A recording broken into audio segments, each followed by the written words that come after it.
Assalamualaikum warahmatullahi wabarakatuh. Alhamdulillahi rabbil alamin. Alhamdulillahilladzi anzala sakinah fi qulubil mu'minin liyazdadu imanan ma'a imanihim. Allahumma salli ala sayyidina Muhammad wa ala alihi wa ashabihi ajma'in. Ya Allah, Allahumma inna nas'aluka ilman nafi'an wa rizqan tayyiban wa amalan mutaqabbalan. Allahumma inna nas'aluka imanan kamilan wa yaqinan sadiqan wa qalban khashi'an wa lisanan dzakiran.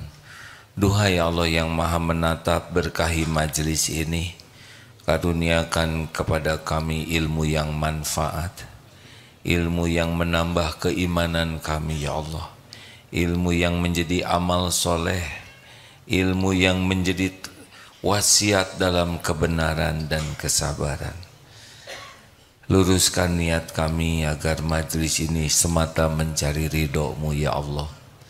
Lindungi kami dari niat yang salah, dari ilmu yang tidak manfaat, dari amal yang tidak Engkau terima. Taqabbal minna ya arhamar rahimin. Amin ya rabbal alamin. Bismillah sadri wa yassir li amri. Hadirin, kita semua pasti ingin sukses, ingin beruntung. Tidak ada yang mau rugi. Tapi tidak semua orang mengerti apa keberuntungan yang sebenarnya. Ingin beruntung, tapi apakah keberuntungan yang kita anggap untung itu keberuntungan yang benar atau tidak? Keberuntungan harus beruntung yang sesuai dengan apa yang dikehendaki Allah untung. Nah, di dalam surat Al-Asr, surat ke-103, di sana jelas kriteria rugi dan untung. Jadi kalau kita ingin beruntung, coba kita simak ayat ini. A'udzubillahi minasyaitonirrajim. Bismillahirrahmanirrahim. Wal 'asr. Innal insana lafi khusr illa alladhina amanu wa amilus solihat wa tawasaw bil haqq wa tawasaw bis sabr. Demi masa sesungguhnya setiap insan dalam kerugian kecuali amanu, orang yang beriman, wa amilus solihat, orang yang beramal soleh. Yang ketiga, yang saling berwasiat dalam kebenaran, saling berwasiat dan saling berwasiat dalam kesabaran. Ini ternyata.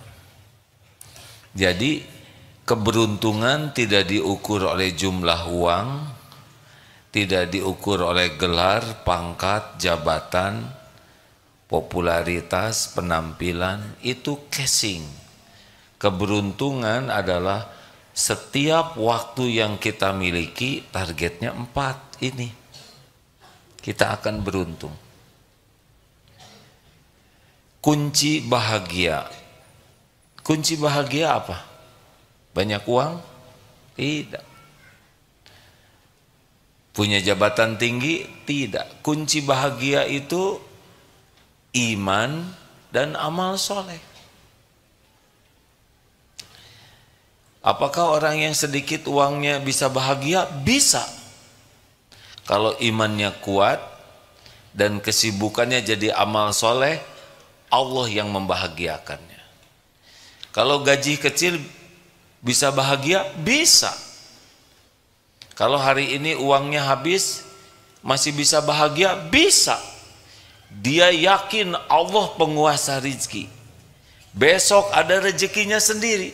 Sekarang tidak ada, habis, besok ada.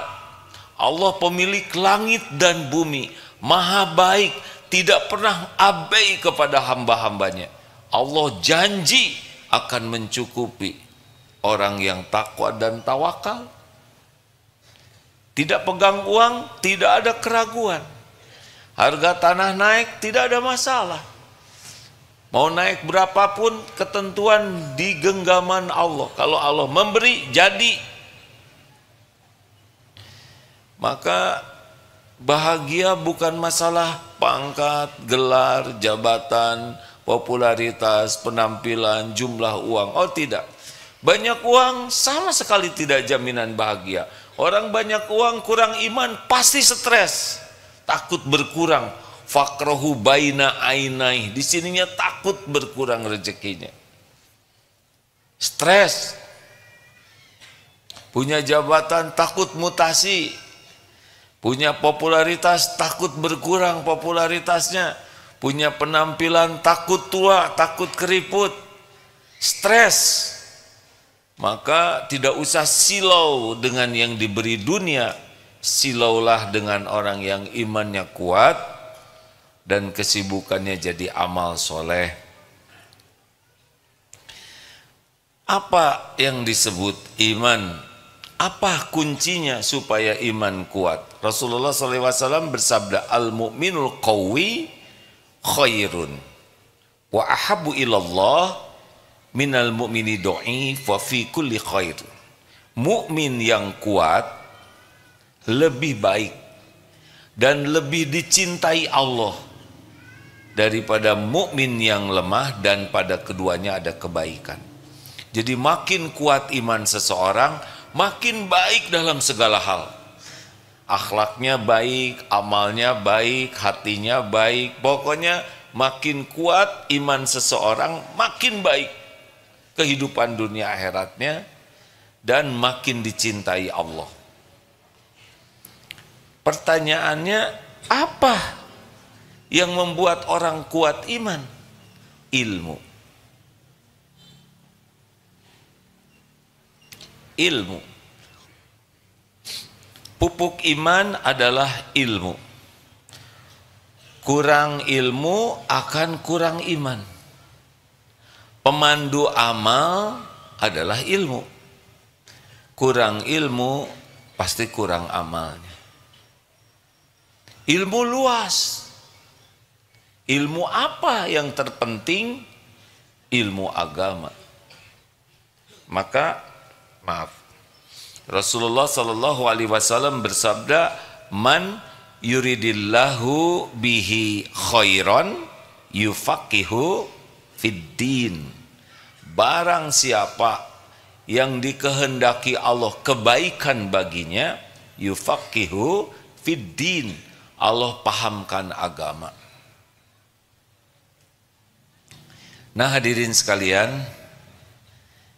jadi orang yang beruntung itu adalah pembelajar sejati yang benar-benar selalu haus dengan ilmu, terutama ilmu agama sebagai fondasinya. Ilmu agama luas. Ilmu apa yang paling utama, penting kita pelajari? Ilmu mengenal Allah, mengenal Tuhan kita. Jadi kalau kita tidak belajar mengenal asma wa sifat Allah, nama-nama dan sifat Allah, kita tidak mengenal Allah, maka kita tidak mengenal Tuhan kita. Akibatnya menuhankan selain Allah, menuhankan harta, menuhankan gelar, pangkat, jabatan, penilaian orang, kedudukan. Capek hidup menuhankan yang jadi pelayan kita. Allah Tuhan kita, kita hamba Allah, dunia pelayan kita. Karena tidak mengenal Allah, turun derajatnya jadi menuhankan pelayan. Bisa terbayang kehinaannya dan kesengsaraannya. Maka kalau ditanya apa yang paling urgent, yang paling penting dalam hidup ini adalah belajar mengenal Allah, belajar mengenal apa yang disukai Allah dan yang tidak disukai, yaitu berupa perintah dan larangannya, itu penting. Dan mengenal konsekuensi. Kalau kita mematuhi apa hasilnya, kalau kita tidak patuh apa hasilnya. Itu wajib. Itulah ilmu agama. Pertanyaan selanjutnya,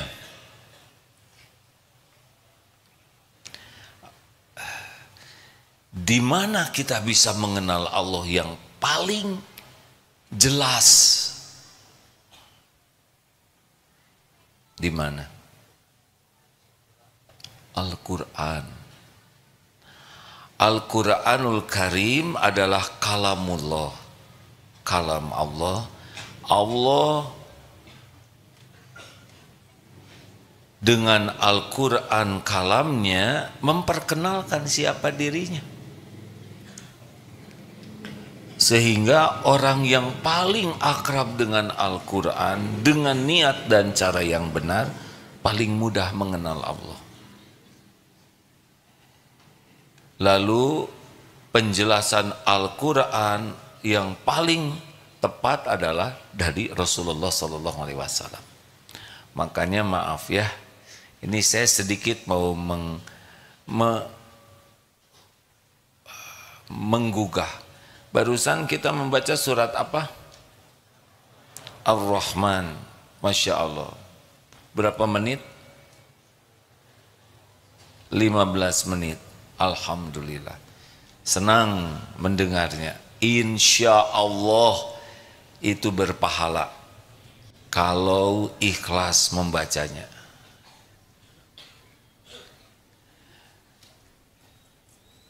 Acungkan tangan yang bisa memahami surat Ar-Rahman tadi.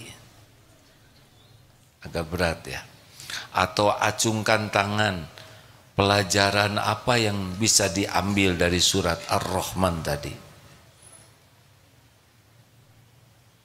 Kita 15 menit berpahala, harusnya dapat tambahan. Nah, mana yang Allah sukai? Orang tidak membaca Al-Quran atau membaca Al-Quran? Jawab. Membaca Al-Quran dengan ikhlas dan benar. Mana yang lebih Allah sukai? Orang yang membaca Al-Quran atau orang yang membaca Al-Quran dan memahami artinya? Mana yang lebih Allah suka kira-kira?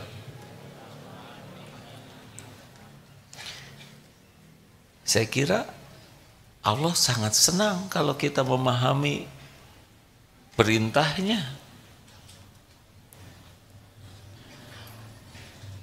Membaca Al-Quran dan berusaha memahami artinya,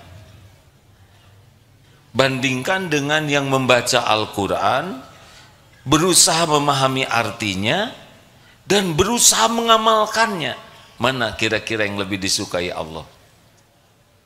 Jawab hadirin. Jadi posisi kita jelas di mana ya tadi? Ketinggalan, benar? Walaupun sudah baik dibanding yang tidak baca. Tapi perjalanan untuk mengamalkan harus lewat paham. Sungguh fenomena yang sangat baik ada one day one juz. Ini luar biasa baiknya dibanding yang tidak baca. Tapi ada juga yang kenapa ini one day one juz tapi masih pendengki, masih suka bergibah. Ya, berarti harus ditingkatkan dari one day one juz membaca Al-Quran dengan one day one juz mempelajari arti Al-Quran. Pasti beda hasilnya. Pasti beda. Membaca Al-Quran dengan ikhlas dapat pahala, membaca Al-Quran dengan ikhlas dan berusaha memahaminya plus dapat hidayah. Dari memahami ada langkah yang lebih dekat untuk bisa mengamalkannya. Karena kita tidak bisa mengamalkan yang tidak kita pahami. Jadi keberuntungan kita salah satu kuncinya adalah tiada hari kecuali bersama Al-Quran, membaca, berusaha memahaminya, dan sebisa mungkin kita amalkan.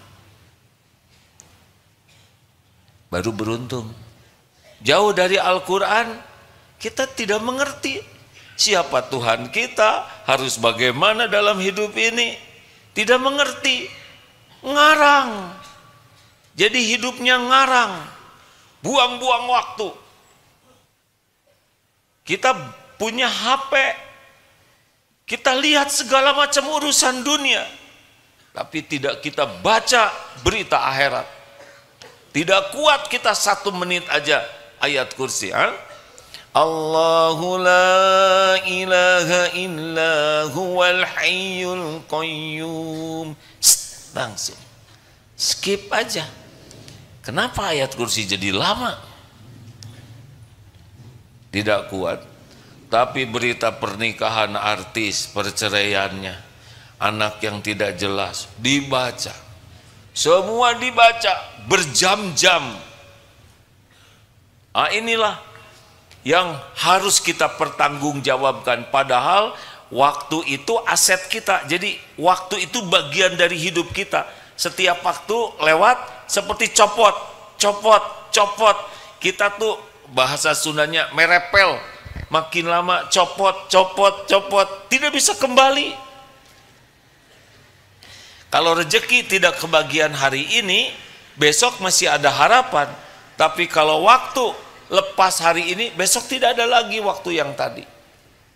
Sholat Isya barusan tidak ada lagi. Besok belum tentu punya sholat Isya. Maka hadirin sekalian, kalau ingin lihat kualitas seseorang, lihat bagaimana dia menggunakan waktunya. Lihat bagaimana dia menggunakan waktunya. Apa yang dilihat? Dia pembelajar sejati? Tidak. Itu lihat. Kalau orang suka sekali belajar, menggunakan waktunya, terutama belajar untuk mengenal Allah, mengenal apa yang disukai dan dilarang Allah, mengenal apa yang harus dilakukan dalam hidup ini. Ini benar ini orang. Bagaimana mungkin kita hidup di dunia tidak tahu apa yang harus kita lakukan? Ngarang saja, ngarang, sibuk, pontang, panting, pentong, tapi tidak jelas. Waktu habis untuk ngobrol sia-sia, lihat yang sia-sia, bahkan maksiat, merepel terus, makin habis, padahal belum tentu panjang umur. Alangkah bodohnya kita. Dan pasti tidak bahagia. Contoh, tentang harta.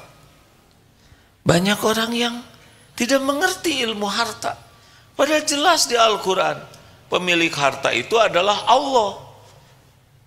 Wa ma min dabatin fil ard illa 'alallahi rizquha. Surat Hud ayat 6. Tidak ada satupun makhluk melata yang Allah ciptakan di bumi ini kecuali Allah lah yang menjamin rezekinya. Sama kita semua.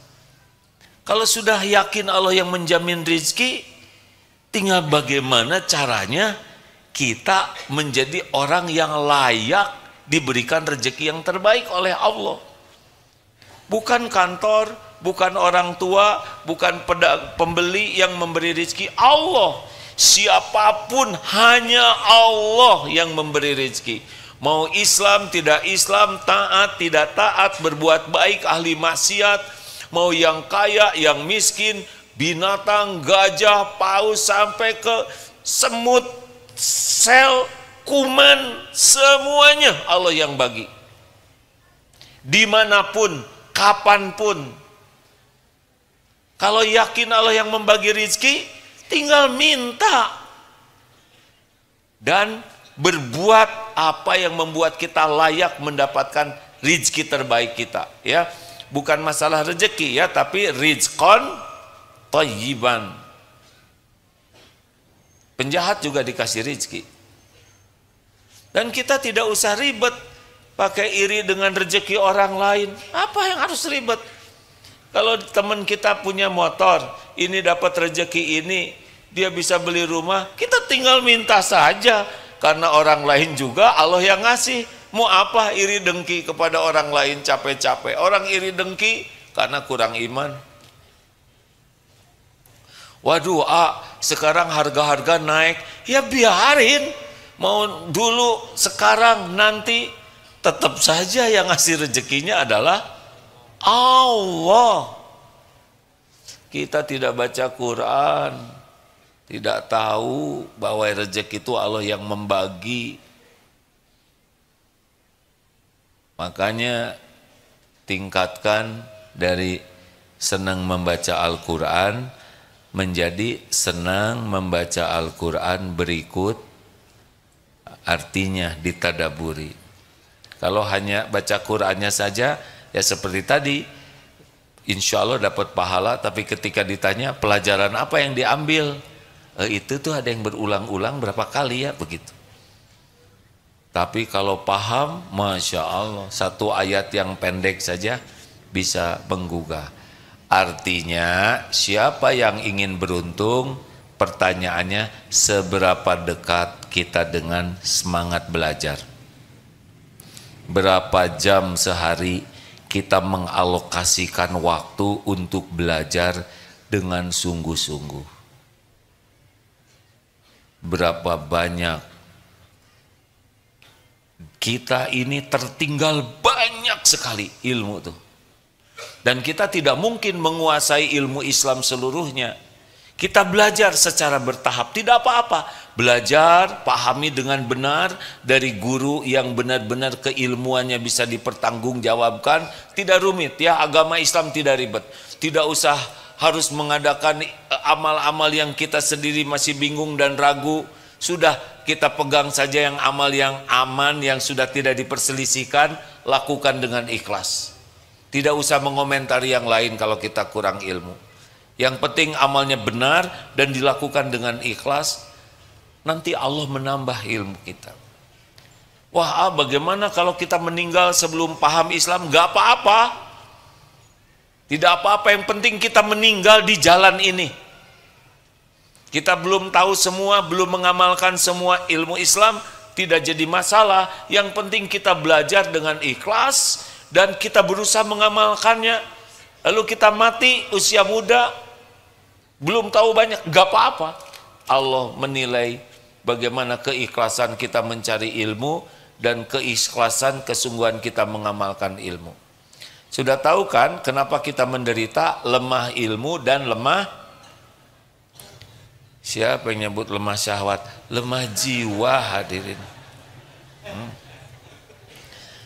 Lemah jiwa artinya kita semangat cari ilmunya kurang, jadi ilmunya sedikit. Lalu udah ada ilmu juga tidak diamalkan, kalah oleh malas, kalah oleh emosi, kalah oleh syahwat, kalah oleh ketamakan kepada dunia. Selesai, hidup ini tidak ada apa-apanya, nunggu mati. Mati, na'udzubillah, bisa su'ul khotimah. Ayo kawan-kawan semua, kita serius kembali ke Al-Quran. Takdirnya sekarang kita sudah diberikan HP, punya HP kan? Zaman ini dibanding sebelumnya, umat Islam punya Quran sekarang di tangannya tiap hari, tiap waktu. Benar? Tinggal dibuka atau tidak. Kalau HP ini banyak dipakai belajar Al-Quran, mendengar tafsir dari para mufasir ulama yang bisa menjelaskan Al-Quran dengan kapasitasnya ya, bukan sembarangan. Kalau AA sendiri masih jauh dari kapasitas penafsir, tidak, baru membaca saja dan menyampaikan yang dibaca. Di sini bisa belajar Al-Quran tafsirnya, Buya Hamka ada, Ibnu Katsir, semoga Allah memuliakan semua, di sini ada. Kalau HP kita ini diniatkan untuk belajar, aneh tapi nyata, keinginan melihat yang maksiat jadi berkurang. Karena Allah yang mengambil hasrat untuk berbuat maksiatnya. Al-Kisah ini kisah nyata di Timur Tengah. Ada seorang pemabok yang memang mabok saja. Malam bangun mabok, pagi sampai siang, sore tidur, tidak ada sholat. Suatu saat ditemui orang ini di masjid. Tetangganya heran, lah ini kan pemabok sejati. Lalu diminta menceritakan kisahnya. Suatu saat dia mau membeli minuman, mau mabok, tapi harus makan dulu sebagai dasar-dasar kemabokan. Karena tidak boleh minum sebelum makan. Ada juga aturan SOP, dan dia patuh. Dia ke warung mau beli roti. Ini kisah nyata hadirin. Walaupun mungkin menceritakannya tidak semirip yang dengar ya, tapi esensinya. Lalu di jalan melihat seekor anjing kecil, sedang musim dingin di sana, menggigir dan kelihatan lapar. Tiba-tiba terenyuh hatinya, duh kasihan lihat anjing. Diambil saja, dimasukkan ke jaketnya. Yang tadinya mau membeli makanan untuk dia, jadi beli susu untuk anjing kecil ini yang kedinginan. Dibawa ke rumah, lalu diberi minum di air susu tersebut sehingga dia bisa lebih segar sambil ada rasa iba. Sesudah itu dia ngantuk dan tidur lagi. Nah, ketika bangun, apa yang terjadi? Itu keinginan minum khamar, keinginan untuk mabuk, tiba-tiba tidak ada sama sekali. Tidak ada hasrat, tidak pengen, hilang saja. Masya Allah. Tidak sulit bagi Allah menghilangkan hasrat mabuk, sebagaimana tidak sulit bagi Allah menghilangkan hasrat melihat tayangan maksiat di sini.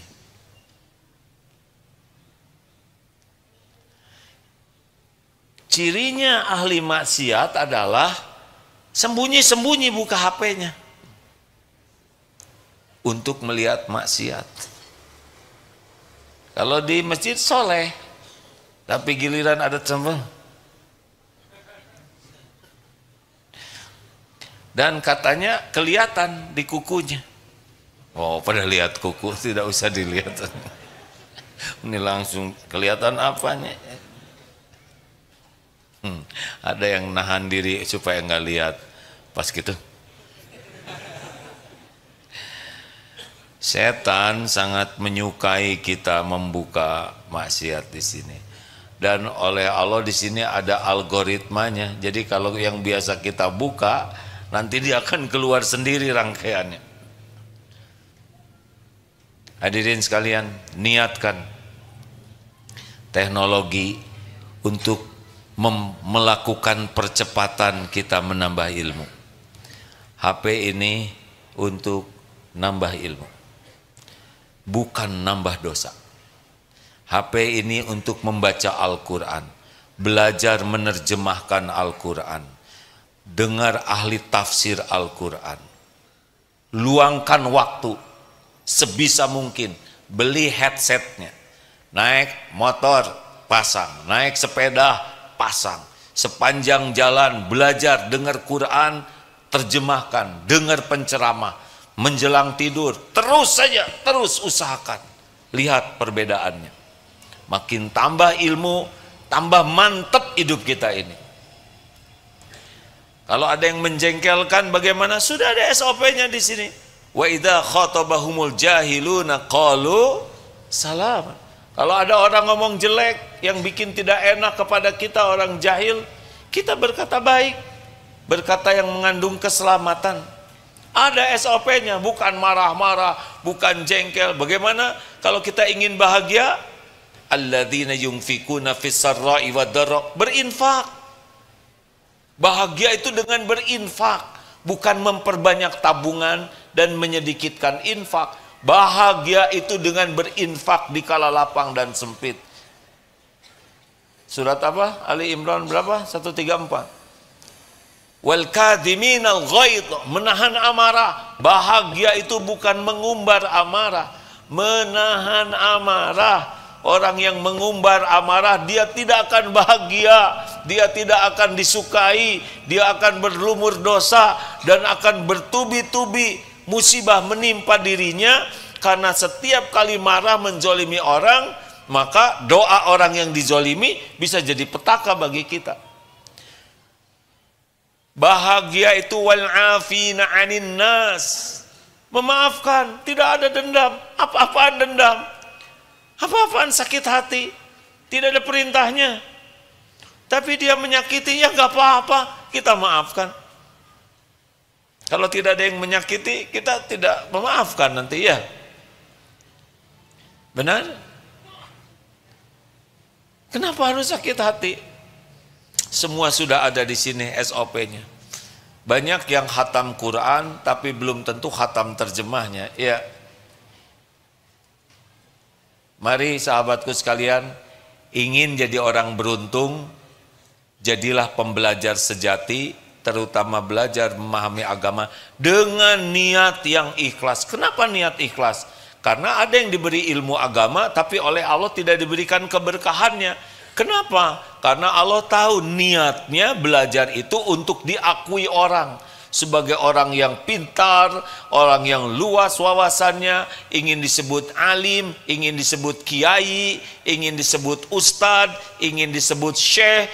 Memang belajar itu hanya demi penilaian orang, ingin diberi gelar SAG, LC, FAG, ingin disebut doktor, apa. Dan kalau belajar itu tujuannya bisa jadi diberi oleh Allah tapi tidak diberikan nikmat iman. Allah tahu wa huwa alimum bidatis sudur, dan dia Allah mengetahui apa yang disembunyikan di dalam hati kita. Ini dia tidak mencari keridhaan Allah, dia mencari pujian orang, dia mencari kedudukan, dia mencari penghormatan orang. Dikasih dunia ilmu agama tapi tidak diberikan nikmatnya yakin ke Allah. Maka walaupun ilmunya banyak, jadi seperti keledai. Bawa bukunya bermanfaat, keledainya tidak dapat manfaat. Tidak penting kita dianggap pintar, tidak penting kita diakui keilmuan kita, tidak penting. Yang penting itu diterima oleh Allah belajarnya. Lalu sekuat tenaga wa amilus solihat, amalkan, amalkan. Walaupun dapat ilmu sedikit tentang senyum, senyum, nanti nambah itu ilmu tuh. Misalkan man kana yu'minu billah,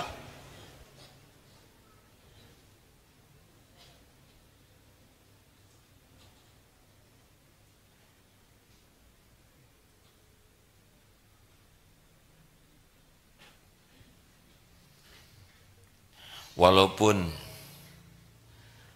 tidak dengar langsung yang ngobrol, tapi pasti yang ngobrol itu diketahui oleh Allah, dicatat oleh malaikat, dan pasti ada balasannya, pasti itu. Pasti.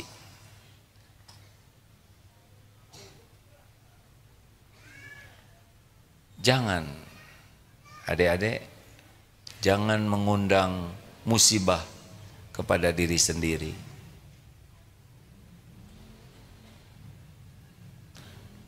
Karena tidak ada satupun perbuatan kita yang tidak ada balasannya.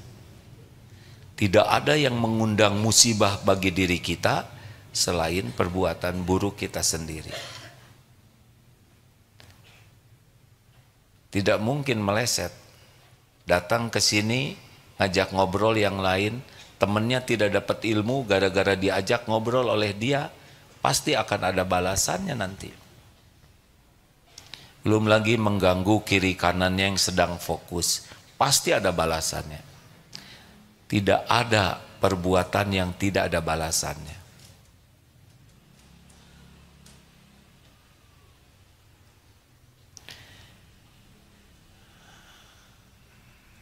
Jangan, ya. Jangan undang petaka dengan perbuatan yang tidak disukai Allah.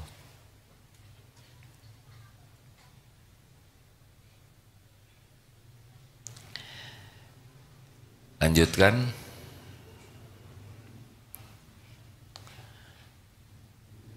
Jadi tidak ada orang yang bisa beruntung dengan sebenar-benarnya kecuali orang yang memahami agama dengan baik. Harus belajar, tidak punya pilihan. Ingin bahagia tergantung kekuatan iman kita. Dan pupuk iman adalah ilmu. Jauh dari Al-Quran, ya jauh dari SOP, kita tidak akan mengerti apa-apa dalam hidup ini. Tidak mengerti, jadi bayangkan seperti masuk ke hutan belantara yang tidak ada yang menunjuki, bingung sekali. Masuk ke belantara, dituntun, itulah orang yang sungguh-sungguh belajar. Artinya orang yang beruntung itu ciri khasnya menggunakan waktunya selalu bersemangat belajar dengan ikhlas. Dan yang kedua, ciri khasnya orang beruntung adalah semua aktivitasnya diniatkan jadi amal soleh. Karena bahagia itu hayatan thayyibah, man amila sholihan min dzakarin au unsa wa huwa mu'min falanuhyiyannahu hayatan thayyibah. Barang siapa yang beramal soleh, baik laki-laki maupun perempuan, dan dia beriman kepada Allah, maka Allah benar-benar mengaruniakan kepadanya hayatan thayyibah, kehidupan yang bahagia. Rezekinya akan cukup nanti, datang nanti, kita akan tercukupi rezeki berkah. Ibadah kita enak, bukan masalah jumlah ya, tidak penting kita jadi orang kaya atau tidak penting. Yang penting rezekinya baik, cukup, dan kita puas dengan apa yang Allah berikan. Oh, bagaimana saya mau kuliah? Tenang, kuliah berapapun biayanya semuanya milik Allah. Mau kuliah di kampus mana saja, semua kampus milik Allah. Tinggal minta dan patuh kepada Allah. Wa idza sa'alaka ibadi anni fa inni qarib. Apabila hamba-hambaku bertanya kepadamu wahai Muhammad tentang aku, Allah katakan aku adalah dekat. Ujibu da'watad da'i idza da'an. Aku mengabulkan permintaan orang-orang yang berdoa apabila berdoa kepadaku. Tinggal minta, falyastajibuli, maka patuh saja, falyu'minu bi, yakin kepada Allah, la'allahum yarsyudun, agar senantiasa dalam kebenaran. Jadi tidak ribet hadirin, minta, patuh, yakin, nanti akan ditunjuki. Jangan lupa setiap melakukan sesuatu beri waktu untuk meluruskan niat. Berbakti kepada orang tua supaya apa? Kenapa berbakti ke orang tua?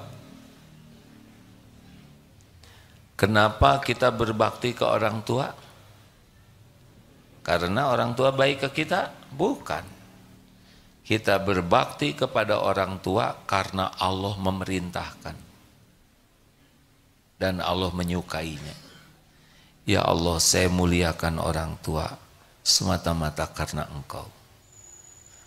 Kenapa suami membanting-banting tulang? Karena tukang daging. Ya. Bekerja bagi kita sebagai kepala keluarga, amal soleh. Kenapa istri ngurus anak, ngurus suami dengan amal soleh? Amal soleh. Ngobrol, niatkan. Ya Allah, saya niat berbicara ini jadi amal soleh. Tidak akan ngobrol jelek. Tidak mungkin ya Rob, saya niat bicara amal dia saya tadi kesebelen pisan. Tidak mungkin, tidak nyambung. Karena niatnya jadi amal soleh, pasti ngobrolnya jadi baik. Mencari jodoh, niatkan amal soleh, tidak mungkin kedip-kedipan. Itu amal salah. Masa nggak kedip? Ah iya boleh kedip sih. Maksudnya proporsional. Diniatkan, semua jadi amal soleh. Olahraga, niatkan jadi amal soleh. Ya Allah, saya niat, hampir aja nyebut bersepeda, tapi saya tahan. Nggak kuat ingin nyebut bersepeda ya Rob. Saya bersepeda, semoga engkau ridho. Nggak mungkin kita selama mencari keridhaan Allah dengan penampilan yang membuat Allah murka, benar? Tidak ada perlu riak-riaknya dengan bagusnya sepeda, dengan pamer kekuatan, pamer kuat-kuat, dikasih jari-jari copot, ngejongkeng, mudah saja. Dikasih blackout, tahu blackout? Tiba-tiba naik sepeda, kenapa jadi gelap? Tiba-tiba kenapa gigi nggak ada dua, jatuh. Mudah bagi Allah. Atau seperti yang pesawat jatuh di Malaysia, nimpa motor yang ada di bawah dan mobil, tidak terpikirkan.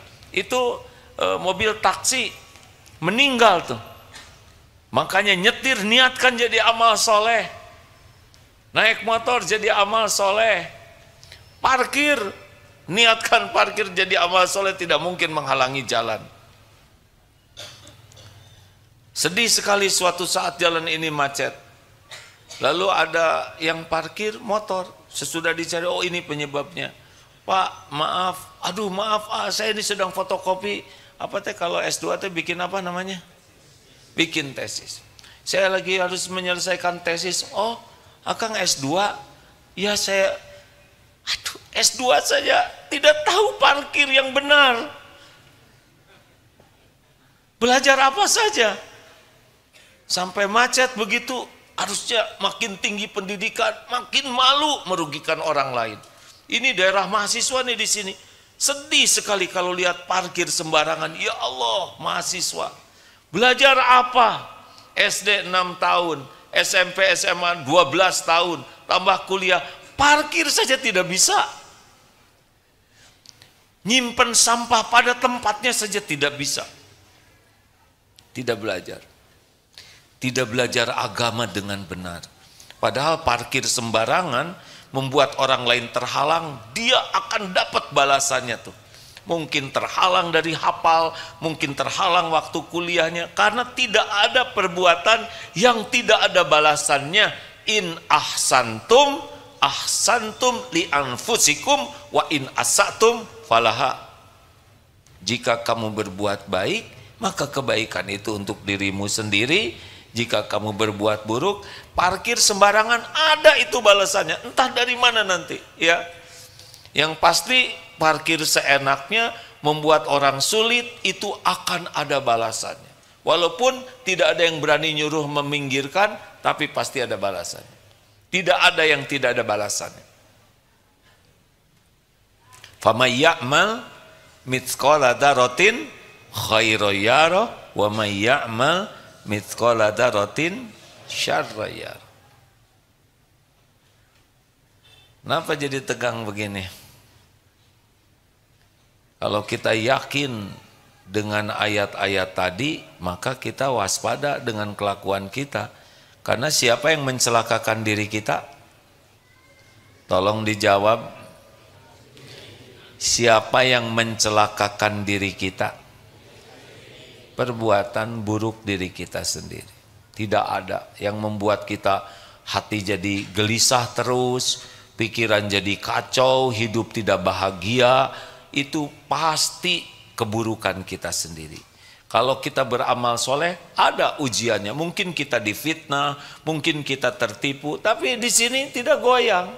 Karena tahu bahwa ini ujian datang dari Allah, sudah diukur oleh Allah, sudah waktunya kita menghadapi ujian ini. Ujian ini akan jadi penggugur dosa, ujian ini akan meningkatkan pahala, bisa mengangkat derajat kalau kita menyikapi dengan sabar dan ridho.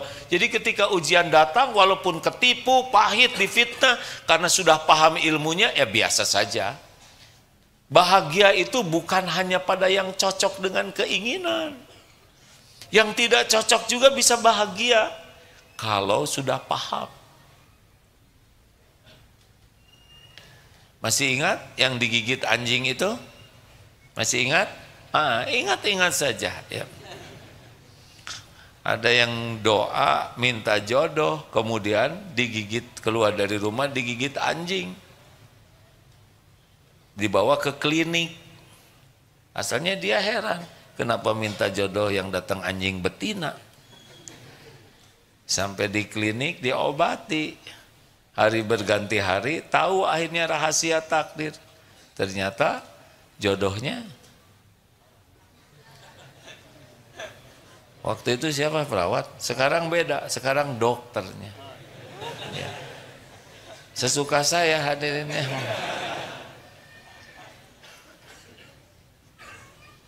Tidak sulit bagi Allah mengatur semuanya ya. Makanya sekarang harus diniatkan jadi amal soleh. Mengapa kita minum? Karena kita minum tuh karena amal soleh. Kalau karena haus monyet juga, nah ini kurang enak ya nadanya. Kucing minum karena haus, mbek minum karena haus. Kita minum ada haus, saya juga ngaku ya. Cuma harus jadi amal soleh. Mandi jadi amal soleh, berpakaian jadi amal soleh. Jadi tiap waktu itu jadi bekal pulang. Dan yang ketiga, tawasobil haq. Nah, jadi menurut Imam Syafi'i, semoga Allah merahmati beliau, kalau saja Al-Quran ini cuma surat Al-Asr saja itu sudah mencukupi. Yang iman dan amal soleh ini berkaitan dengan hablum minallah ya, walaupun amal soleh itu bisa berkaitan dengan makhluk, tapi lihat keberuntungan itu ternyata tawasobil haq. Harus ada upaya kita ini mengajak orang lain jadi baik. Paham kebenaran, amanu wa amilus solihat, mengamalkan kebenaran, tawasobil haq, mendakwahkan kebenaran. Jadi orang beruntung itu adalah orang yang semangat untuk mendapatkan ilmu supaya iman dan amal solehnya meningkat, dan saat yang sama semangat mengajak orang lain untuk meningkatkan iman dan amal soleh. Jadi bukan hanya nyelamatin diri, tapi semangat. Luar biasa ini ya. Ini orang beruntung nih. Jadi tidak cukup jadi solih, tapi dia harus juga muslih. Cuma kalau solih sedikit yang musuhnya, banyaknya yang suka. Tapi kalau sudah muslih, udah pasti ada musuhnya. Rasulullah SAW waktu belum jadi nabi disukai semuanya. Tapi sesudah ngajak orang lain beriman dan beramal soleh, ya. Tapi ya nggak apa-apa, memang sunatullahnya begitu. Di kampus kalau kita sholat sendirian, ya pada cuek, tapi ayo sholat, jangan sok soleh lah.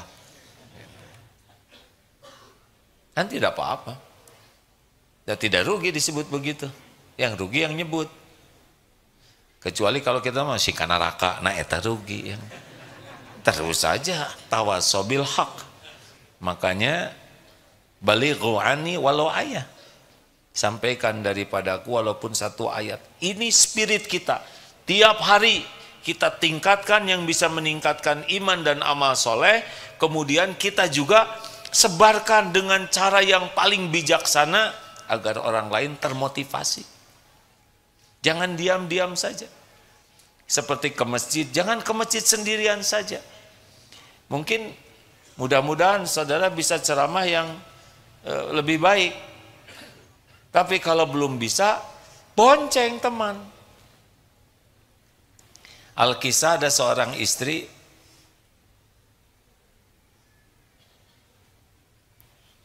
yang suaminya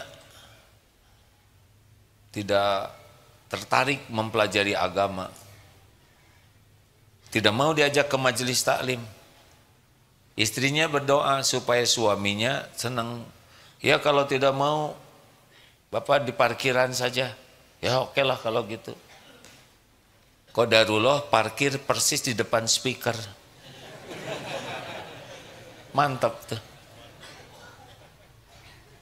Allah yang mengatur semua posisi parkir. Dapat hidayah, Masya Allah. Harus ada upaya kalau ingin beruntung. Ada seorang lulusan S2, mau kerja apa? Mau jadi guru PAUD katanya. Loh, kenapa? Karena saya ingin bisa mengajari anak-anak kecil dari sedini mungkin sholat, baca Quran, menyebut nama Allah. Supaya apa? Sepanjang anak ini nanti mengamalkannya, beliau mendapatkan pahalanya. Cerdas ya. Terakhir, tawassobis sabr, saling berwasiat dalam kesabaran. Sabar itu kurang lebih artinya mengendalikan diri, mengontrol dirinya, sehingga reaksi kita itu adalah sesuatu yang disukai Allah. Semua orang bermasalah karena tidak sabar. Seperti yang paling belakang yang ngobrol itu. Kepaksa disebut karena kelihatan dari sini lagi ngobrol. Tidak apa-apa sih kalau mau ngobrol, tapi usahakan jangan bunyi, ya. Kutap-ketap saja. Karena suaranya terdengar yang lain, ya.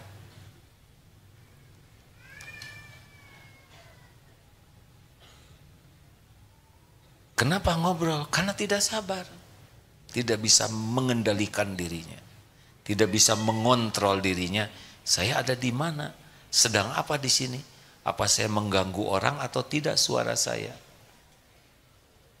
Semua orang bermasalah itu karena tidak sabar.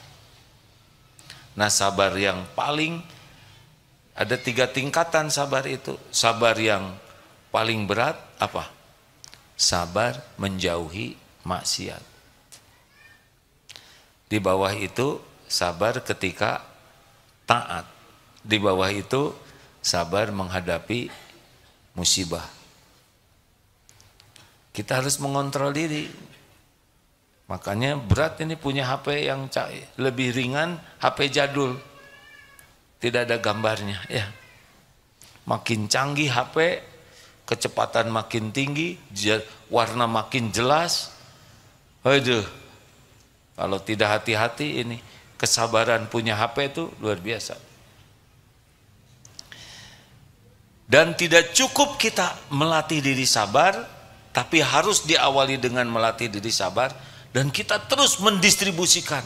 Ayo kita jadi orang yang sabar, menghadapi maksiat, sabar ketika taat, ketika belajar, dan sabar. Terus ngajak, kita tidak cukup membuat kita sabar, tapi kita harus sabar dan mengajak orang lain sabar.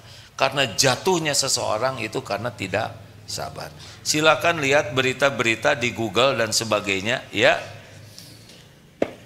Pasti orang ditangkap berjatuhan masalah tidak sabar, tidak sabar menjaga mulutnya, tidak sabar dengan syahwatnya, dia berzina, tidak sabar ketika diberi amanah jabatan sehingga dia korupsi, tidak sabar ketika ada yang menyakiti sehingga dia zalim. Semuanya cerita tentang ketidaksabaran. Orang jatuh karena tidak sabar. Makanya orang yang beruntung terus latihan. Latihan mengendalikan mata, mengendalikan pikiran, mengendalikan kata-kata, mengendalikan keinginan. Makin diri ini terkendali, makin nyaman. Dan kita ajak orang lain bisa mengendalikan dirinya. Nanti suasana itu enak, ya. Contoh satu hadis saja. Man kana yu'minu billah wal yaumil akhir falyaqul khairan aw liyasmut. Hadis sahih Bukhari Muslim. Barang siapa yang beriman kepada Allah dan hari akhir, hendaklah berkata baik atau diam. Ini adalah ilmu sabar. Mulut ini mau bunyi aja terus, padahal kalau orang sudah tidak bisa mengontrol mulutnya, dengar baik-baik ya, orang yang tidak bisa mengendalikan mulutnya hampir dapat dipastikan hidupnya bekal bertubi-tubi masalahnya. Bakal masalah, karena masalah itu datang diantaranya dari mulut. Orang yang gampang celetak-celetuk, orang yang banyak komentar, orang yang segala diceritakan, orang yang segala ditanyakan, orang yang segala dibahas, padahal tidak ada kepentingan, ngomong-ngomong. Hati-hati orang yang kebiasaan mulutnya tidak terjaga, hampir dapat dipastikan hidupnya tidak bahagia. Karena menunjukkan tingkat keimanan yang rendah. Dan hidupnya itu masalah saja. Dia akan tidak disukai orang, dia akan mengganggu orang, orang tersakiti, orang terpermalukan, orang jadi dendam. Masalah gara-gara lisan. Nah, mujahadah kita, tahan. Bukan tidak boleh bicara, tapi kalau bicara pastikan niatnya baik. Bicara baik itu niatnya baik, lillahi ta'ala. Apa yang disampaikannya baik, benar dan baik, dan dampaknya juga baik. Kalau tidak, diam. Percayalah hadirin, ini kepada semua adik-adik.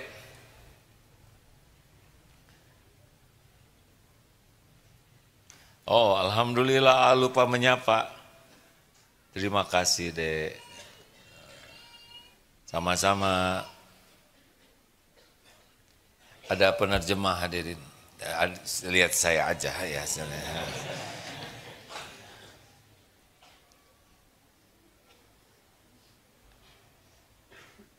Coba sepulang dari sini, saum bicara yang tidak manfaat.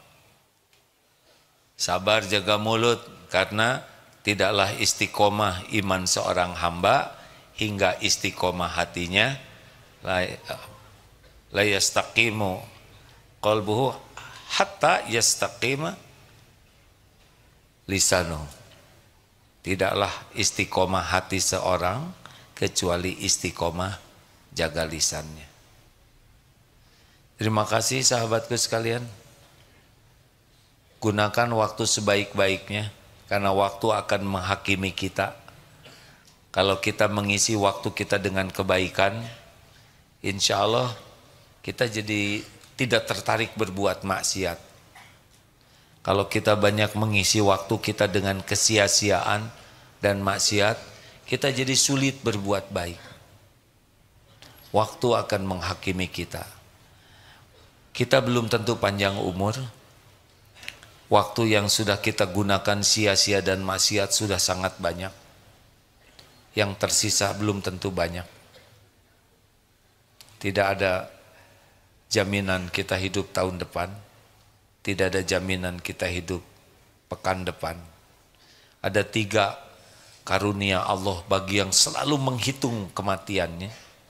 1, Allah akan memudahkan dia bertobat.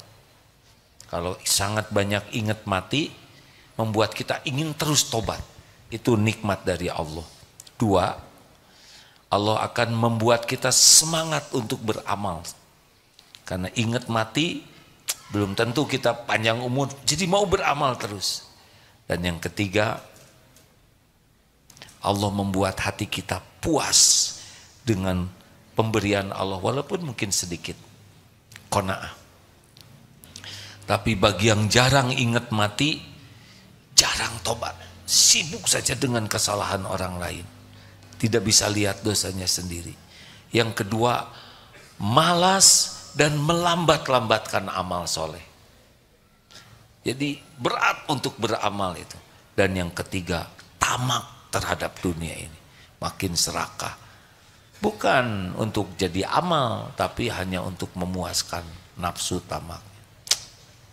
Mudah-mudahan panjang umur dan penuh kebaikan. Jangan sia-siakan waktu.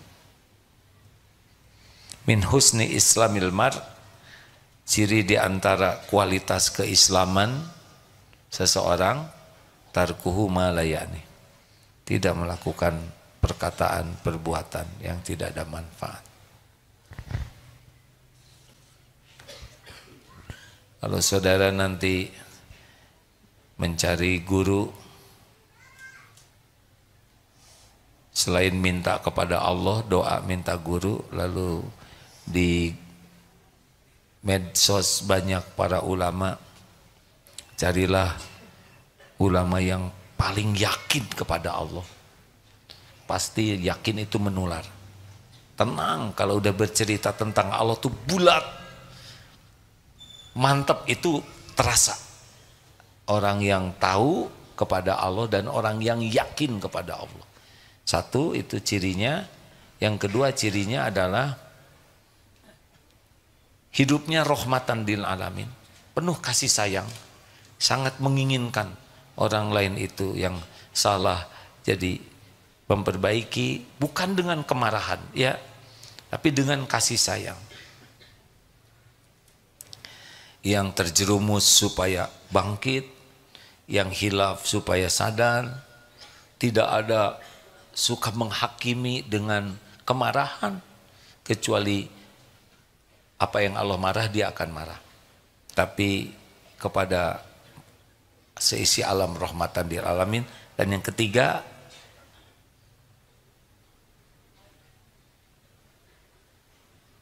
tidak melakukan banyak kesia-siaan.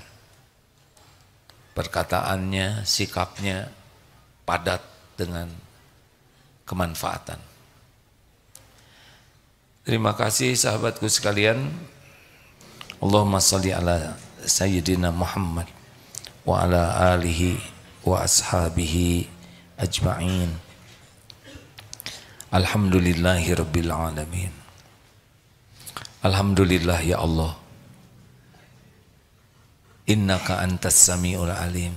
Sesungguhnya Engkau maha mendengar dan maha mengetahui segalanya.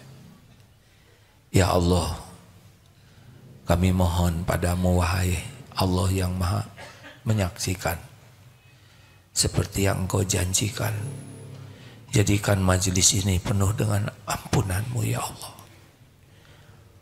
Ampuni sebanyak apapun dosa dan maksiat yang kami lakukan, sekelam apapun kehidupan yang pernah kami jalani. Ya Allah, ampuni sehitam apapun masa lalu kami.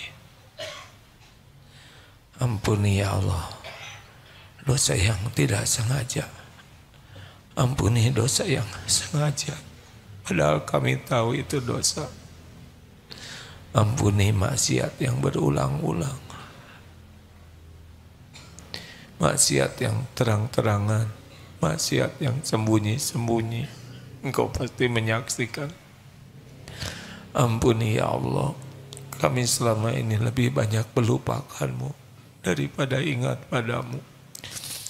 Lebih sibuk dengan mencari pujian makhluk-Mu daripada mencari keridhaan-Mu. Ampuni, kami jarang bersyukur, padahal setiap saat karunia-Mu melimpah ruah.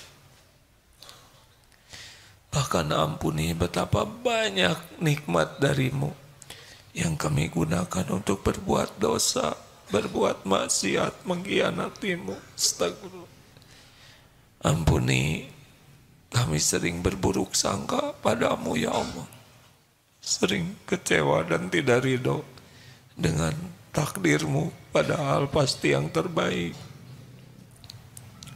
Rabbana zalamna anfusana wa illam taghfir lana wa tarhamna lanakunanna minal khasirin. Allahumma ij'alna minat tawwabin waj'alna minal mutatahhirin waj'alna min ibadikas sholihin. Allahumma inna nas'aluka taubatan nasuha ya Allah, wa taubatan qablal maut, wa rahmatan 'indal maut wa maghfiratan ba'dal maut. Allahumma hawwin 'alaina fi sakaratil maut wan najata minan nar wal 'afwa indal hisab. Allahumma inna nas'aluka husnal khatimah wa na'udzubika min su'il khatimah. Ya Allah, Allahumma ighfir lana wa liwalidina warhamhum kama rabbawna shighara. Ampuni semua akhlak buruk kami kepada orang tua, ya Allah.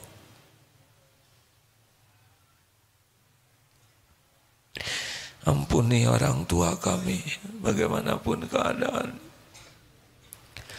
Karuniakan istiqomah, karuniakan husnul khotimah, lapangkan kuburnya ya Allah. Jadikan orang tua kami ahli sorga. Rabbana hablana min azwajina wa dhurriyyatina qurrata a'yun waj'alna lil muttaqina imama. Ya Allah, karuniakan pendamping yang menguatkan iman. Jadikan berkeluarga jadi amal soleh. Jadikan kami orang tua yang amanah. Titipkan keturunan yang soleh, soleha. Hafiz, hafizoh yang ikhlas, istiqomah. Ya Allah, ampuni guru-guru kami, para ulama yang menjadi jalan hidayah, sehingga kami dapat mengenalmu. Muliakan keluarga dan keturunannya ya Rabb. Ya Allah, ampuni hamba-hambamu yang berbuat baik kepada kami, yang terangan-terangan dan sembunyi-sembunyi. Balas dengan sempurna ya Allah. Ampuni saudara-saudara kami yang pernah kami sakiti, sengaja atau tidak sengaja. Lapangkan hatinya bisa memaafkan kami. Ya Allah, ampuni saudara-saudara kami yang pernah hilaf menyakiti kami. Lapangkan hati kami memaafkannya ya Allah, dan cegahlah dari perbuatan zalim terhadap siapapun. Allahumma ighfir lil mu'minina wal mu'minat wal muslimina wal muslimat al ahya'i minhum wal amwat. Ya Allah, jangan biarkan satupun yang hadir yang dalam kesusahan kecuali Engkau lapangkan, yang dililit hutang kecuali Engkau bayarkan ya Karim, yang dalam kesempitan kecuali Engkau lapangkan ya Allah, yang berhajat kecuali Engkau kabulkan hajat yang maslahat dunia akhirat, yang sedang resah gelisah kecuali Engkau lapangkan hatinya. Jangan biarkan satupun yang sedang sakit kecuali Engkau sembuhkan ya Syafi. Allahumma yassir lana umurana wasrah sudurana wa nawwir qulubana. Rabbana atina fid dunya hasanah wa fil akhirati hasanah wa qina azabannar. Subhana rabbika rabbil izzati amma yasifun wa salamun alal mursalin walhamdulillahi rabbil alamin. Terima kasih hadirin. Insya Allah pekan depan kita jumpa lagi. Masih mengisi di sini insya Allah. Ajak yang lain, mudah-mudahan kebagian pahalanya. Subhanakallahumma bihamdik asyhadu alla ilaha illa ant astaghfiruka wa atubu ilaik. Assalamualaikum warahmatullahi wabarakatuh.